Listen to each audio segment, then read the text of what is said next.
Rádio Rio de Janeiro, a emissora da Fraternidade, passa a apresentar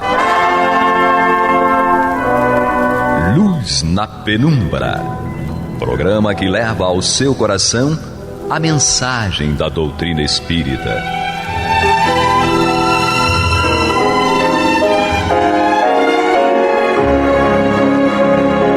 E com vocês, João Batista, para o estudo de O Livro dos Espíritos, da obra codificada por Allan Kardec.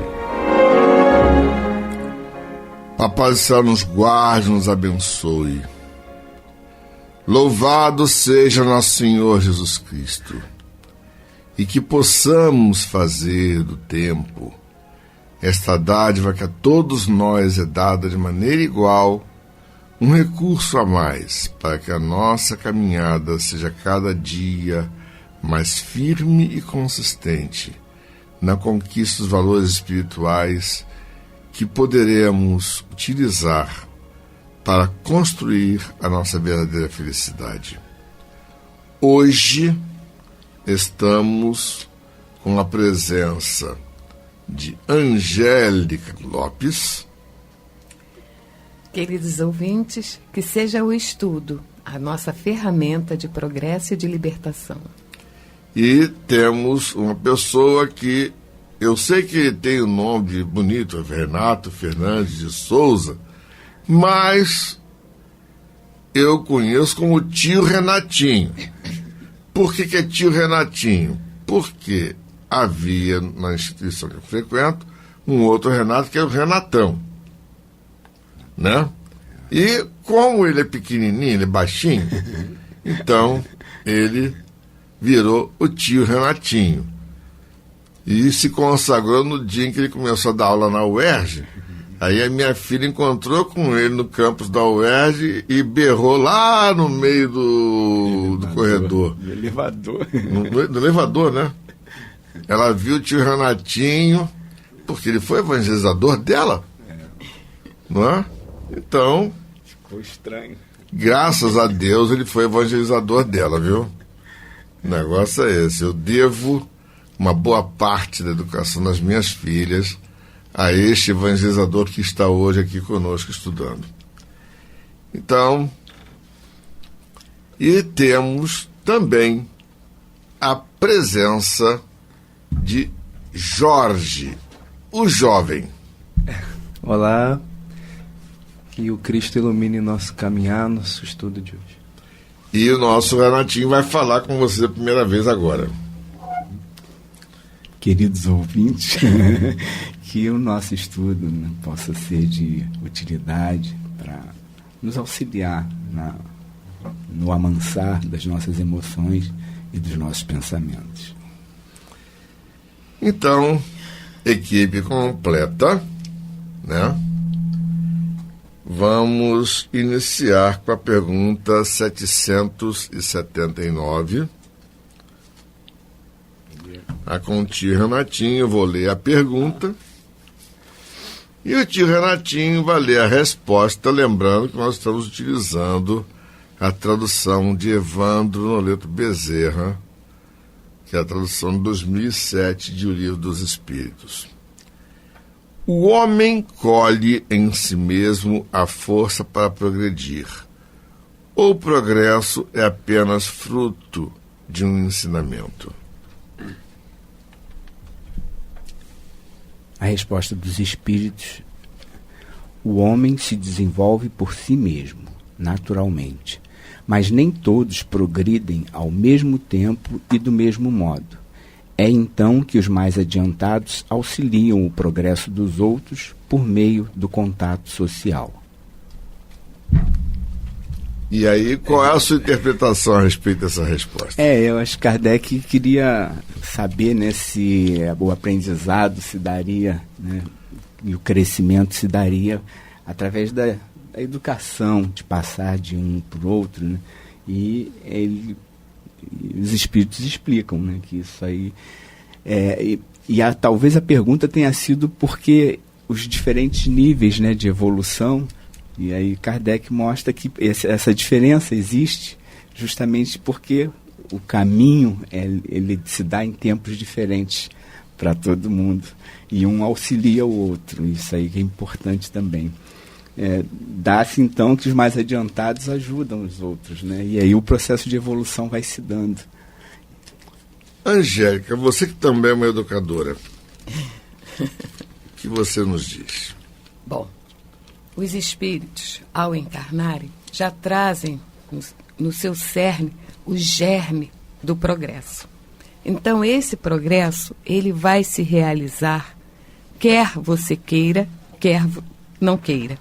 É uma coisa que é contínua. E cada experiência vai nos sensibilizar e vai nos impulsionar um passo à frente. Obviamente, como já foi dito pelos espíritos e reforçado aqui pelo Renatinho, não acontece de igual, porque cada um interpreta de uma maneira e recebe a informação de maneira diferente. Então, o progresso vai se dando de forma paulatina, mas diferenciada para cada espírito em processo de evolução.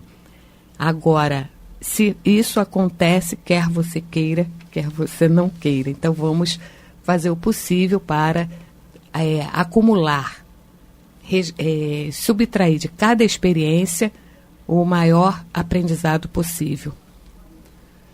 Bom, me agrada muito, às vezes, fazer analogias para tentar absorver o entendimento, né? Então, quando eu li isso, eu lembrei do neném, né? Quando começa a andar. Não adianta você pegar o neném e ensinar, dar um livro para ele e dizendo, é assim que anda. Não vai adiantar. É algo que naturalmente vai acontecer à medida que ele se esforça, à medida que ele tem a vontade para poder caminhar, aprender a caminhar. Então, eu fiz essa associação com esse ensinamento, né? Para mim ficar mais claro.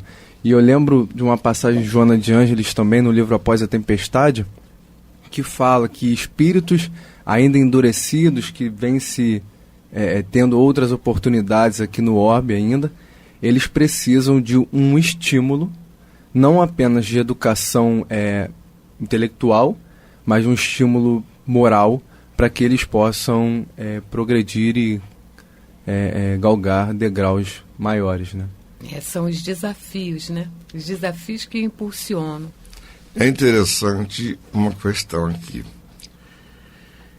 Esse tópico, nós vamos estudar nessas duas perguntas, 779 e 780, e de uma certa maneira antecipa, não sei se vocês perceberam, a noção a respeito de inteligência. Nós sempre vimos dentro do aspecto muito objetivo e prático. Mas nós nunca consideramos o lado emocional do intelecto. E aí os espíritos nos chamam a atenção para esse lado da questão. A chamada inteligência emocional hoje é extremamente valorizada. Principalmente quando se trata de gestão de recursos humanos. E é uma coisa do final do século XX para a virada do século XXI. E nós percebemos que em 1857 Kardec já antecipava isso. Vejamos a pergunta 780 para a Angélica. O progresso moral acompanha sempre o progresso intelectual? Bom, os espíritos respondem, é a sua consequência, mas nem sempre o segue imediatamente. E eles fazem a referência a duas questões que já foram estudadas, né, que são as questões 192 e 365, que vai falar justamente sobre esta evolução, a evolução da inteligência, a evolução intelectual, os aprendizados que você faz, os engramas que você desenvolve a nível cerebral. Mas a questão emocional, essa questão de domínio das emoções, dos sentimentos, ele já pega num outro campo onde a dificuldade é maior. Então, quando a gente fala de evolução moral, você precisa do conhecimento prévio para desenvolver valores éticos, valores de discernimento em relação a questões, né, entre o bem e o mal, o fazer o correto, não fazer, o que é aquilo, como orientar. Então, é essa peculiaridade de buscar discernir alguma situação para que você possa exercer o seu poder de livre escolha, né, do livre-arbítrio, com coerência e com senso ético, aí leva um gapzinho. Mas é consequente. A inteligência, o desenvolvimento intelectual carrega em si o desenvolvimento moral. Tio Renatinho. Eu gosto dessa parte, né, quando ele diz que o desenvolvimento intelectual engendra o moral, e a gente percebe isso em algumas situações. Quando a gente, através da inteligência, começa a descobrir coisas, né, por exemplo, a fusão nuclear, né, foi um avanço da inteligência, mas o primeiro uso foi para fazer a bomba atômica. E aí depois a pessoa vai descobrindo que ela pode fazer coisas para curar, para auxiliar, para melhorar o desenvolvimento. Então a gente nota que um puxa mesmo o outro, né? E a tendência é a inteligência vir primeiro, como a Angélica falou, porque você adquire as condições para poder discernir, né? E geralmente por conta do egoísmo, por conta das preocupações que a gente tem, geralmente desenvolvendo a inteligência a gente usa para a gente, de forma bem egoísta. E posteriormente aí você distribui quando há o avanço moral mesmo. Jorge. É interessante que ele cita essas questões anteriores, e uma fala que o homem, se ele, nessa vida ainda, se ele seguir um caminho muito reto, né, irretocável, ele consegue atingir o estado de espírito puro, né, no 192 ele questiona, e aí os espíritos falam, pode ser, assim, não, mas pode ser que ele ache que chegou, porque a nossa ideia, o que o intelecto nos proporciona em termos de conhecimento, de achar o que é ser um espírito puro, pode ser que a gente atinja, mas está muito longe do que realmente é um espírito puro, que a nossa ideia é imperfeita. Você está ouvindo pela Rádio Rio de Janeiro o programa Luz na Penumbra, com estudo de O Livro dos Espíritos, na apresentação de João Batista. Então, já que o último pitaco foi de Jorge, o jovem. Por que Jorge, o jovem? Porque da turma toda ele é o mais jovem. Só isso. É o caçulinha. Mas não é tão caçulinha assim não, né? Já até professor, né? Dou algumas aulas, sim. Então. Você está na fase de mestrado agora, né? Tô terminando. Então. Graças a Deus. Então, vejam bem, aqui o vira-lata sou eu, não tem jeito. Não. Que isso? Então, Jorge, pergunta 780A. Como o progresso intelectual pode levar ao progresso moral? Fazendo que se compreenda o bem e o mal. O homem, então, pode escolher. O desenvolvimento do livre-arbítrio acompanha o da inteligência e aumenta a responsabilidade dos atos. Aqui a gente percebe que esse final é interessante, né? Que aumento da inteligência aumenta a responsabilidade também. Uai, a situação do espírita. Ele não pode dizer que não sabe. Lembra da máxima lá, né, de Jesus na cruz, perdoa, eles não sabem o que fazem, mas e quando sabem? Isso perdoa foi... também. Não, peraí. Isso foi há 2000 anos atrás. Sim, certo. Agora, gente, nós temos uma responsabilidade enorme. Já tivemos contato aí, né, com a revelação terceira. Então... Não, tanto é que já houve um livro psicografado de uma autora espiritual que diz assim: se eu soubesse A desencarnada se confrontou com a realidade espiritual e ficou realmente bastante impactada. Agora, nós não podemos dizer isso, não tem jeito. A responsabilidade que nós espíritas temos é enorme. É interessante essa responsabilidade. E aí eu penso assim, o senso moral e a consciência moral, né? No Livro dos Espíritos fala disso também. O senso moral é quando você consegue discernir o que é o bom e o que é o mal, o que é justo e o que é injusto. Mas a consciência moral, que muitas vezes não é desenvolvida, é que vai fazer você escolher o bem. Já sabe discernir, tem o senso e aplica a consciência moral, quando você escolhe o bem, quando tem essa opção. Vocês podem perceber uma coisa, tudo depende de livre arbítrio. Depende da vontade, né? Não tem jeito. Se nós dermos os passos errados, não adianta. Eu costumo fazer a analogia.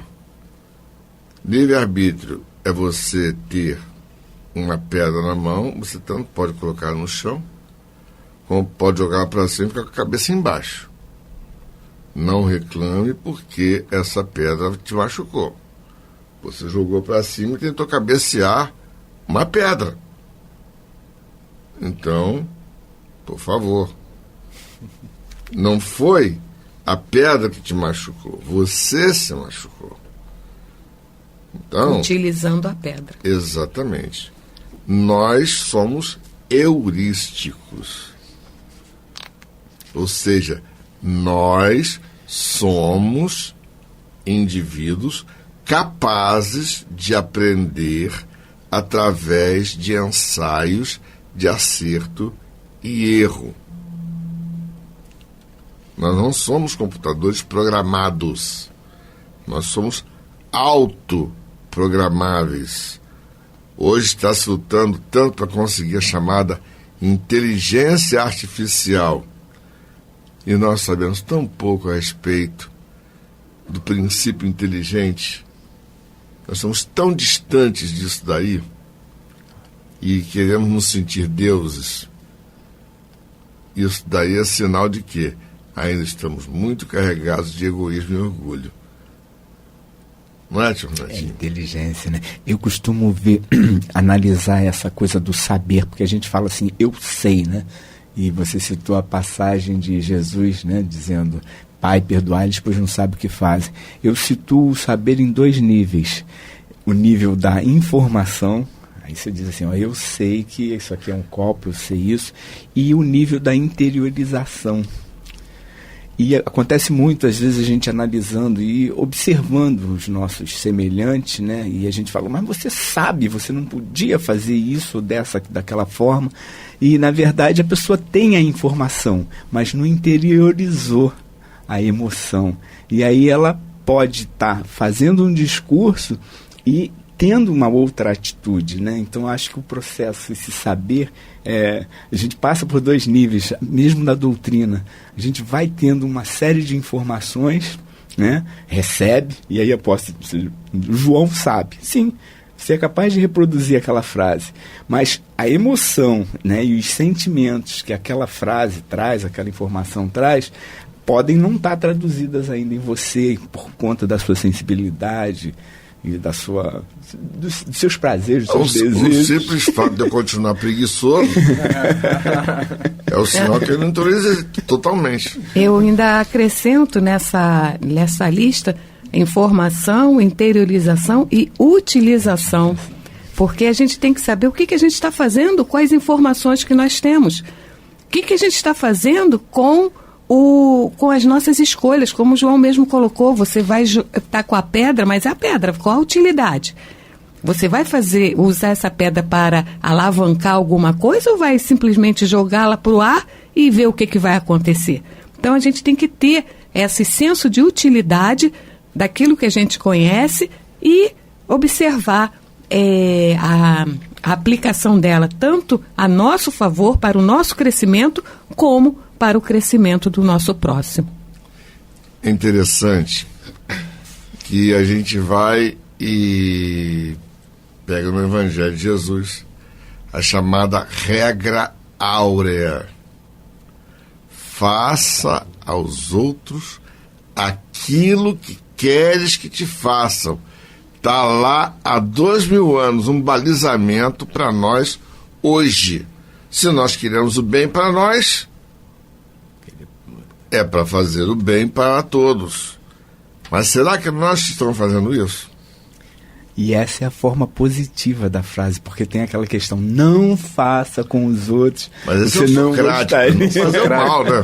Antecedeu. Você gostaria que não né? fizesse. Né? A outra é positiva. Faça aos outros, né? O que você gostaria que fizesse. Mas o bem é uma virtude ativa. É interessante, relacionando ao que a nossa querida Angélica falou. Ontem eu tive contato com o Evangelho, que é sempre bom. E aí em Coríntios, no capítulo 8... eles falam sobre os sacrifícios feitos aos ídolos e tal, isso aqui. E aí é comentado o seguinte: o conhecimento ele traz o orgulho, mas o amor edifica. Então, relacionando ao nosso estudo, né, às vezes a gente sabe, mas esse saber muitas vezes atravanca o nosso progresso.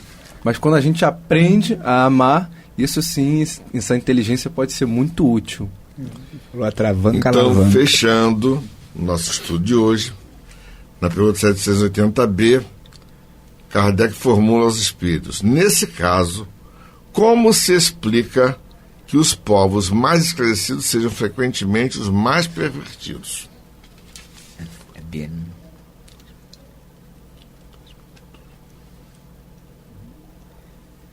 O progresso completo constitui o objetivo, mas os povos, como os indivíduos, só o atingem gradualmente. Enquanto o senso moral não se houver desenvolvido neles, pode mesmo acontecer que se sirvam da inteligência para a prática do mal. O moral e a inteligência são duas forças que só se equilibram com o passar do tempo. E aí tem duas perguntas que já foram feitas, 365 e 751. Mas isso daí nós vamos analisar posteriormente. É interessante que nós sempre somos chamados a atenção para o fato de que orgulho e egoísmo são as grandes chagas da humanidade. Então, com certeza, nós não podemos pensar de outra maneira. Temos que ter aquela noção de que a inteligência não é para nos dar poderes, é para fazermos melhores, que é uma coisa bem diferente uma coisa da outra. É a diferença entre você ter um grande intelecto capaz de ser destruidor, capaz de gerar uma bomba nuclear, um míssil balístico, ou a capacidade intelectual de um Albert Schweitzer, que era um gênio do órgão e, ao mesmo tempo, um grande médico capaz de trabalhar numa condição totalmente inóspita, e não consta que em Lambaréné, no Congo belga daquela época, que ele tivesse tido alguma infecção operando os nativos nas condições que ele tinha,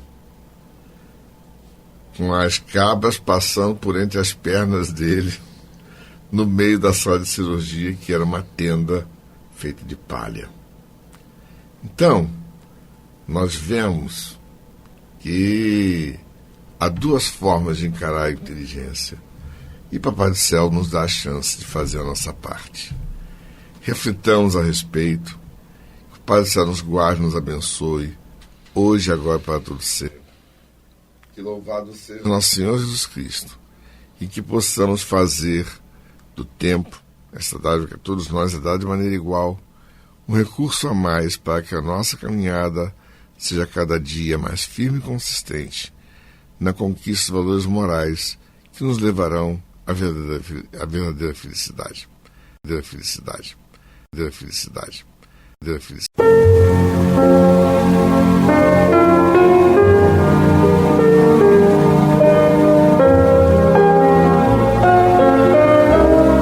A Rádio Rio de Janeiro está levando ao seu lar e ao seu coração a mensagem consoladora da doutrina espírita, através do programa Luz na Penumbra. E agora com vocês, Antônio de Pádua Barbosa e Marta Batista. Olá, meus queridos amigos.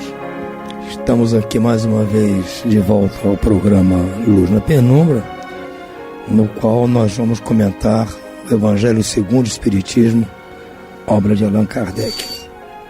Como sempre, estamos aqui em muito boa companhia. Marta Batista, que vai fazer o comentário do tema de hoje, e o Pablo na técnica, além de outros que se apresentam aqui, são eternos convidados nossos, né? Verdade. Vamos então tentar fazer o melhor para que eles fiquem satisfeitos, não é mesmo, Marta? Exatamente, Antônio.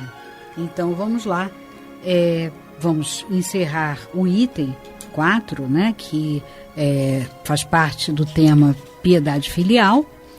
Esse item é tão somente para estabelecer, né, uma questão de apresentação de determinada terminologia utilizada para atender a demanda da época, e em seguida vamos começar o item 5, que trata do tema quem é minha mãe e quem são meus irmãos. Então, ainda, né, considerando o item 4 dentro do tema piedade filial, nós temos o seguinte: Deus disse: honra teu pai e tua mãe, para viveres muito tempo sobre a terra que o Senhor teu Deus te dará. Mas por que Deus promete como recompensa a vida terrena e não a celeste? Então, era essa abordagem, né, que Kardec percebeu ser importante ainda considerar, né? Por quê? Ele usou essa terminologia e prometeu, né, como recompensa uma vida terrena, quando nós sabemos que a recompensa, logicamente, não é a vida terrena, nem estará no futuro na vida terrena. E ele explica, a explicação está nestas palavras: que Deus te dará, suprimidas na forma moderna do decálogo, o que lhe modifica o sentido. E aqui tem uma nota do tradutor dizendo: decálogo são os 10 mandamentos da lei de Deus entregues a Moisés no alto do Monte Sinai, conforme Êxodo, capítulo 20, versículo 12. Nota do tradutor. Então ele explica, né, que a gente vai encontrar a motivação para ele ter sido colocado desta forma, né, prometendo uma recompensa na vida terrena e não na celeste, justamente por isso, que nós vamos encontrar nas palavras que Deus te dará, justamente elas foram suprimidas na forma moderna do decálogo, o que lhe modifica totalmente o sentido. E ele diz: para compreender essas palavras, é preciso nos determos na situação e nas ideias dos hebreus na época. Então, ele remonta, né, a um contexto histórico para que a gente entenda melhor. E ele explica aqui, né, que elas foram ditas neste contexto quando o povo ainda não compreendia a vida futura. Quer dizer, não adiantava falar que você iria herdar, iria ter como recompensa uma vida, né, no mundo espiritual, já em paz, né, porque realmente não se entendia esse sentido, porque esse sentido só foi trazido por Jesus, muito tempo depois. Então ele diz: sua visão não se estendia além dos limites da vida corporal. Quer dizer, naquela época não se sabia nada, a não ser sobre a visão da vida física, da vida corporal. Não se tinha ideia de futuro, né, no sentido espiritual. E ele diz... e por isso, por não estender, né, a sua visão além dos limites da vida corporal, né, por isso deviam ser mais tocados pelo que eles viam e não pelas coisas invisíveis. Então daí ele, para tocar no coração deles e incentivá-los a uma mudança de comportamento, havia justamente essa proposta, né? Daquilo que eles gostariam de ter naquele momento, que era a terra prometida. Eis porque Deus lhes falou numa linguagem que estava ao alcance da compreensão deles e como se fosse a uma criança. Ele lhes dá, como perspectiva, o que poderia satisfazê-los. Então era isso que eles tinham como objetivo de vida, né? Conseguir conquistar uma terra e ter aquela terra em definitivo, para eles poderem herdar essa terra e permanecerem nela. E ele segue dizendo, eles ainda estavam no deserto. A terra que Deus ia lhes dar era a terra da promissão, o objetivo das suas aspirações. Eles nada mais desejam e Deus lhes diz que viveriam nela por muito tempo. Isto é, que a possuiriam se respeitassem os mandamentos. Então era uma forma de chamar os homens daquela época ao cumprimento desses mandamentos. Tá? Não adiantava ele sinalizar com promessas de futuro, né, de questões espirituais, porque eles não iam compreender, não teriam a menor condição. No entanto, por ocasião da vinda de Jesus, suas ideias estavam mais desenvolvidas, sendo chegado o momento de lhes dar um alimento menos grosseiro, quer dizer, ou seja, um alimento, né, menos material. Jesus os inicia na vida espiritual dizendo: meu reino não é deste mundo. É nele e não sobre a terra que recebereis a recompensa das vossas boas obras. Com essas palavras, a terra da promissão material se transforma em uma pátria celeste. Assim, quando Jesus lhes recomenda que cumpram o mandamento, honrai vosso pai e vossa mãe, não é mais a terra que ele lhes promete, mas o céu. Então, que fique para nós também, né, essa orientação, essa indicação de que aquilo que nós devemos aspirar não é aqui na Terra. Então fica para um futuro.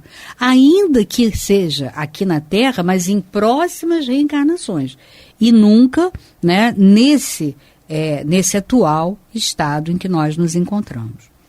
Então fica aí esse fechamento da ideia de piedade filial que compõe a proposta de Jesus para que entendamos que devemos, para pai e mãe, mais do que amá-los, e sim honrá-los. Não é mesmo, Antônio? Não, sem dúvida, Marta. Isso é um imperativo proposto pelo legislador da época mosaica, né?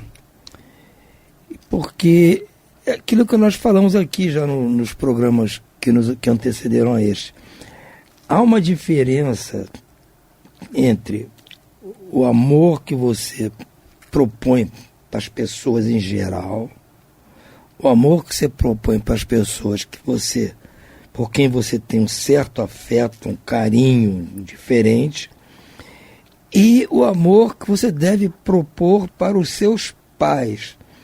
Porque isso é um entendimento meu, eu não estou dizendo que isso está escrito em algum texto da doutrina, não é isso. É um entendimento meu. Porque, e quando o legislador propôs que para os pais você os honrasse, não os amasse simplesmente, porque para amá-lo já está lá nos primeiros mandamentos, propondo que amássemos ao próximo, então os pais estão incluídos nesses próximos. Ele não propôs assim, amem os pais mais, não. Ele disse, honre-nos, porque é algo diferente. Claro. E essa proposta para os pais, algo diferente, não pode ser algo inferior. Tem que ser algo superior. Então, essa honra que se deve prestar aos pais deve ser realmente uma coisa diferente, uma coisa especial. Até por razão de gratidão, que é também uma qualidade importante para quem quer ascender espiritualmente. Sem dúvida. A gratidão, o reconhecimento e ainda mais, você às vezes, não em todos os casos, mas em muitos casos você tem a possibilidade ainda na vida em que está convivendo com essas pessoas como pais seus, de você retribuir para eles um pouco do que eles fizeram por você, ou seja, dentro da própria vida. Você não precisa esperar outras encarnações, parentela espiritual, não.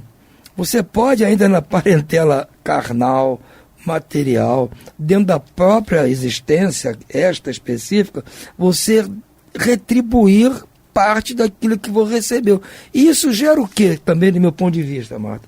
Gera uma fusão, uma amálgama entre o amor dos filhos para com os pais e dos pais para com os filhos. E a base de toda a existência humana é o amor, nós sabemos disso. Né? O mandamento único é amar o próximo. Sem o amor nós não vamos a canto nenhum. Sem a prática da caridade não há salvação. Então, a natureza, ela buscou, onde quer que fosse, chances de nos fazer exercitar o amor, o bem-querer, a retribuição, a gratidão, tudo aquilo que faz com que a gente ascenda, Marta. Sem dúvida. Então, eu acho que Moisés, ele apenas tentou chamar atenção para isso. E talvez, no meu ponto de vista, os judeus não estavam seguindo isso direitinho. Então, até que eles driblavam muito, já até tem um texto aqui nesse livro, que fala que eles usavam artifício de enganar lá o templo, quando que dizia que tinha que honrar o pai e a mãe, eles inventavam uma história lá. Isso, que faziam oferenda dizendo que era em nome do pai e da mãe. Isso, estavam justificados. Exatamente, em vez de honrar diretamente, fazer o bem, arrumava um jeito lá, uma esperteza de escapar disso. Então talvez Jesus precisou voltar e dizer, olha, veja bem, pai e mãe tem que ser honrado. Isso. E isso eu acho que para nós hoje, isso está muito vivente hoje. Está muito aqui no nosso dia a dia, Marta, essa máxima do Cristo, essa recomendação do legislador mosaico. Porque a gente está vendo assim, tipo um esgarçamento das ligações familiares, e eu não vou julgar aqui se isso é por nosso bem, por nosso mal, se é certo ou errado, mas na verdade é que existe isso. Todos nós notamos isso, talvez pela a capacidade de jovens hoje terem um conhecimento que acaba atropelando o conhecimento que os pais têm, a ânsia de buscar a própria vida, eles têm mais autonomia, tem tudo isso, então acabam se afastando dos pais. E isso nesses países do hemisfério norte já se acontece há muitos anos, desde o final da Segunda Guerra para cá, e aqui no nosso país, nesse século, está super assim, demonstrado isso, de que há esse afastamento. Então, se nós voltarmos do passado e resolvemos seguir essa orientação do Cristo, que é a orientação também de Moisés, então vale para o povo hebraico, o povo judaico, e vale para nós cristãos espalhados por todo o mundo, nós vamos, talvez, diminuir um pouco essa motivação de esgarçamento da família. Vamos voltar ao feijão com arroz. Aos padrões ideais.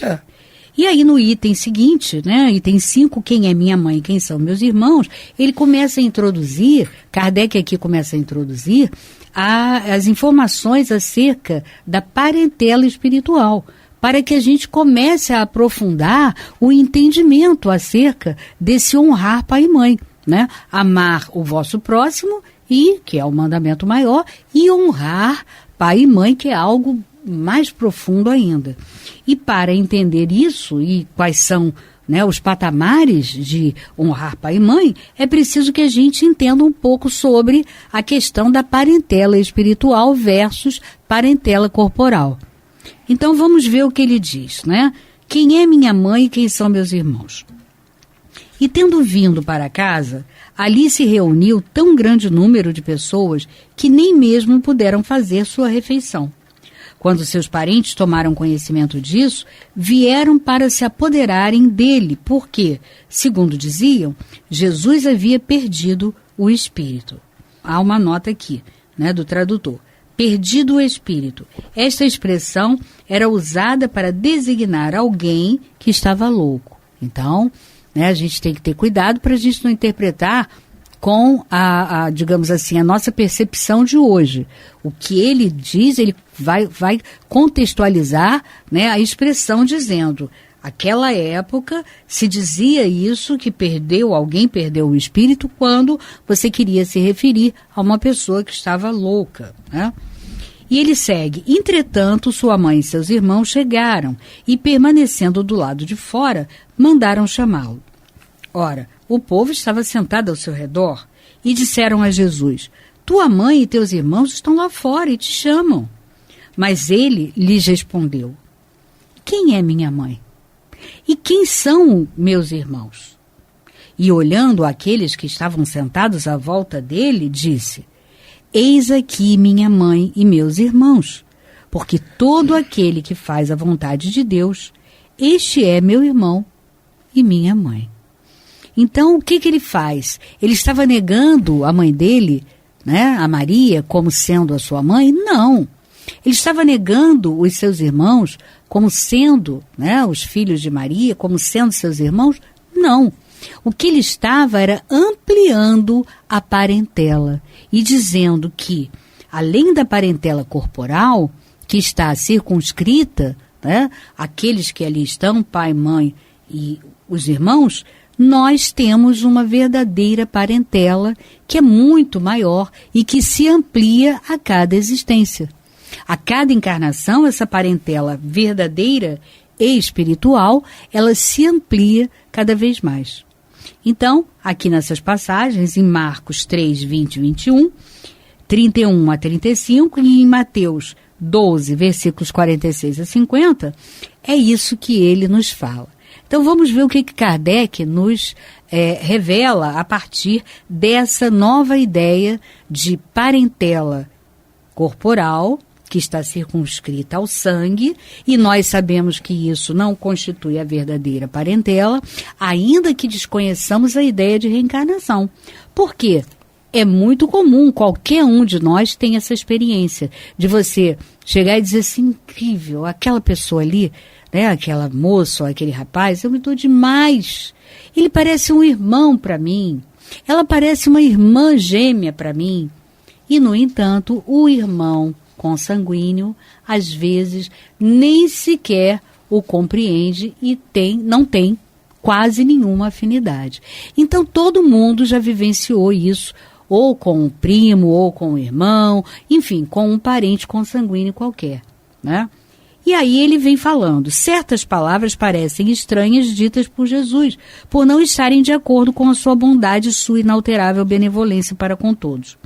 Os incrédulos não deixaram de fazer disso uma arma, dizendo que ele se contradizia a si mesmo.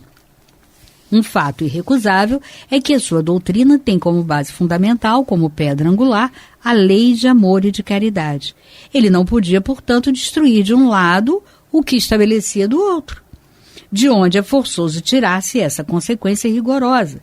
Se certas máximas estão em contradição com aquele princípio, é que as palavras que se atribuem a Jesus foram mal reproduzidas, mal compreendidas ou, pior ainda, não lhe pertencem, né?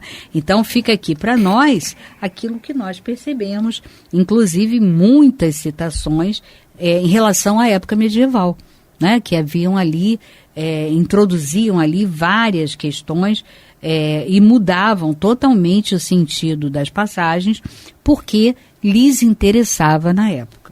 E aqui, então, nós percebemos, jamais Jesus, que preconizou o amor como a base da sua lei e a caridade, ele não podia jamais renegar a sua mãe e seus irmãos. O que ele estava querendo dizer é que muito além do parentesco consanguíneo existia algo que ia além. Ou seja, inclusive isso é muito consolador, porque quantos de nós vai envelhecendo e vai perdendo, né, os parentes, a esposa, o marido, os filhos, e a pessoa às vezes se vê sozinha. E é consolador saber que ele na realidade tem uma verdadeira família, que é a espiritual, que é essa que vai lhe fazer companhia, e ele não vai ficar só. E segue aqui, é de espantar e com razão que nessas circunstâncias Jesus demonstrasse tanta indiferença por seus parentes e, por assim dizer, renegasse sua mãe. No que se refere aos seus irmãos, sabe-se que não tinham simpatia por ele. Espíritos pouco avançados. Aqui também é bom e interessante a gente destacar, porque se Kardec, né, transcreveu essa informação, não tem mais dúvida. Então, é algo que a gente tem que estabelecer e reunir aos nossos conhecimentos. Os seus irmãos, porque muitos dizem que Jesus não tinha irmãos, né? Tem irmãos, aqui está comprovado que tem. E, além disso, esses irmãos tinham bastante dificuldade e indiferença para com ele. No que se refere aos seus irmãos, que não tinham simpatia por ele, espírito pouco avançados não haviam compreendido a sua missão. A conduta de Jesus aos seus olhos era esquisita e seus ensinamentos não os sensibilizaram, porquanto nenhum deles se tornou seu discípulo. Aqui também a gente destaca algo rapidamente, que o tempo está se esgotando, mas a gente tem que parar para refletir o seguinte: é importante que a gente saiba, né, que justamente por essa existência de uma verdadeira família que é a parentela espiritual, é que nós podemos compreender e podemos nos sentir consolados e saber que ninguém é profeta em sua terra, né? Isso é uma citação que Jesus deixou para nós. Então a gente vai entender porque tantas vezes irmãos nossos não entendem a nossa tarefa e não valorizam a nossa tarefa quando a gente se esforça, né, para fazer o nosso melhor, porque eles não são, na verdade, os nossos verdadeiros parentes, os nossos verdadeiros irmãos. E ele diz, a conduta de Jesus aos seus olhos era esquisita e seus ensinamentos não os sensibilizaram, porquanto nenhum deles se tornou seu discípulo. Pode-se dizer que, até certo ponto, participavam das prevenções dos seus inimigos. Quer dizer, eles estavam quase de mão a mão com os inimigos de Jesus. O que é certo, além disso, é que eles o acolhiam mais como a um estranho do que como a um irmão, quando ele se apresentava em família, e João diz positivamente que seus irmãos não acreditavam nele. Olha que interessante, quantas informações, né? Informações até muito íntimas, que muitas vezes a gente fica garimpando e nem consegue achar. E aqui nós temos essas informações ditas explicitamente para nós através, via Kardec e via João Evangelista. Quanto à sua mãe, ninguém poderia contestar a ternura que ela lhe dedicava, mas é preciso admitir que Maria também não parecia fazer uma ideia muito exata da missão do seu filho. Companheiros, aqui tem uma revelação muito importante, né? Ah, mas então a mãe dele nem ligava para ele. Não é isso que Kardec está dizendo, nem os espíritos. O que ele diz é que, é lógico que Maria tinha um profundo amor por seu filho. Qual a mãe que não ama o seu filho? Porém, ela, assim como os demais, né, da família, não tinha uma compreensão da profunda e importante missão do filho. Então, Maria, né, era um espírito que, lógico, hoje já deve ter evoluído bastante, mas, à época, não tinha essa evolução que se pensava que ela tivesse, né? Então ele segue, pois jamais se teve notícia de que seguisse seus ensinamentos ou desse testemunha dele, como fez João Batista. Nela, a solicitude maternal era o sentimento dominante. Olha que interessante. Ela o amava como mãe. Então, lógico, como toda mãe ama o seu filho. Mas ela não seguia as orientações do Cristo. Ela não seguia as orientações daquele que foi designado por Deus para dar o comando evolutivo para o planeta e para a sua humanidade terrestre. Então, vejam bem, né? A gente criar mitos, né, é uma coisa complicada, né? Nem ela deve ficar satisfeita de se falar que ela era algo que na época ela ainda não havia conquistado. Com relação a Jesus, supor que ele houvesse renegado sua mãe seria desconhecer o seu caráter. Um tal pensamento não poderia ser daquele que disse: honrai vosso pai e vossa mãe. É preciso, portanto, procurar um outro significado para suas palavras, quase sempre veladas sob a forma alegórica. Jesus não perdia nenhuma oportunidade para dar um ensinamento. Portanto, aproveitou aqui a chegada da sua família e lhe oferecia para estabelecer a diferença que existe entre parentesco corporal e parentesco espiritual. Não é mesmo, Antônio? E o Pablo nos avisa que o programa está encerrando. É certo, né?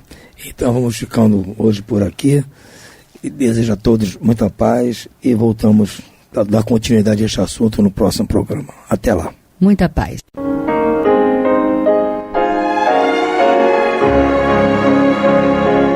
E vamos ouvir agora a prece de encerramento de nosso programa. na voz de Geraldo de Aquino.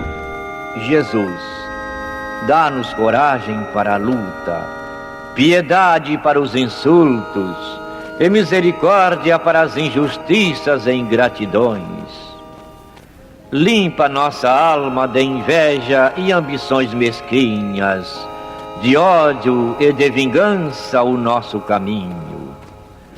E que dentro em pouco, ao recolher-nos de novo ao calor do nosso leito, para que o sono nos dê a paz e o esquecimento das tristezas humanas, possamos sentir, Senhor, no mais íntimo de nosso ser, a doçura indefinível do Teu amor e a grandeza incomparável da Tua divina presença.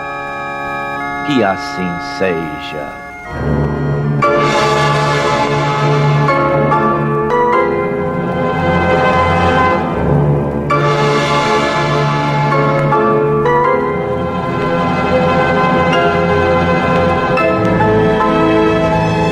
Acabamos de apresentar o programa Luz na Penumbra, que voltará a ser apresentado amanhã às 21 horas nesta emissora.